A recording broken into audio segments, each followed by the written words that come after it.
With this video, I'm beginning a series of studies in the book of Revelation.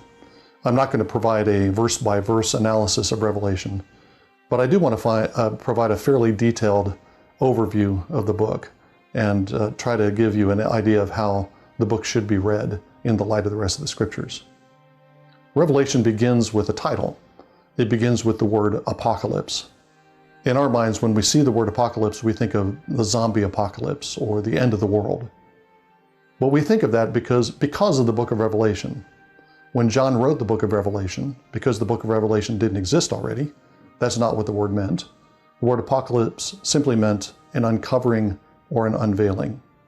The Greek word kalupto means to hide, and apokalupto means to take away, take out of hiding, or to reveal secrets, disclose things that are hidden. And that's what Revelation is designed to do.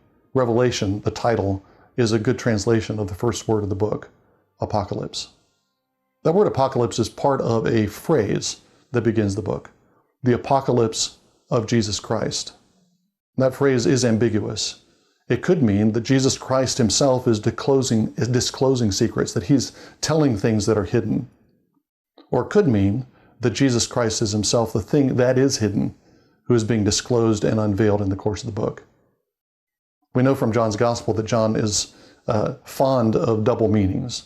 He uses words in his gospel that can mean two different things in the context, and in the context both of them fit. And I think he's doing the same thing with the phrase that begins the book of Revelation. The apocalypse of Jesus Christ does mean that Jesus is telling secrets and disclosing things to John. But it also means that Jesus himself is being unveiled in the course of the book. Let's think about what Jesus discloses to John in the course of Revelation. What secrets does he tell?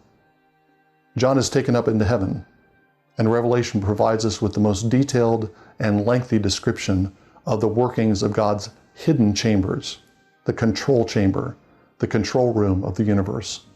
John discloses secrets to us that have been disclosed to him by Jesus about heaven.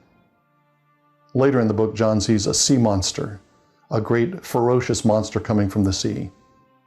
That's a picture of the Roman Empire, but of course the Roman Empire doesn't look like a monster. It doesn't act like a monster to its citizens. It pretends to be an order and civilization. It pretends to be a bringer of peace. But Jesus tells John the secret and shows John the secret of the Roman Empire, that it is in fact a great sea monster that's devouring the saints. John sees a woman in the desert. This is the city of Jerusalem. She's named Babylon in the book of Revelation. Of course, Jerusalem didn't think of herself as a prostitute, as this feminine city is. But John sees the secret about Jerusalem, that Jerusalem is in fact a prostitute that has gone after other gods rather than the God of Israel. Jesus is telling secrets in the book of Revelation. But the central secret he's telling is a secret about himself.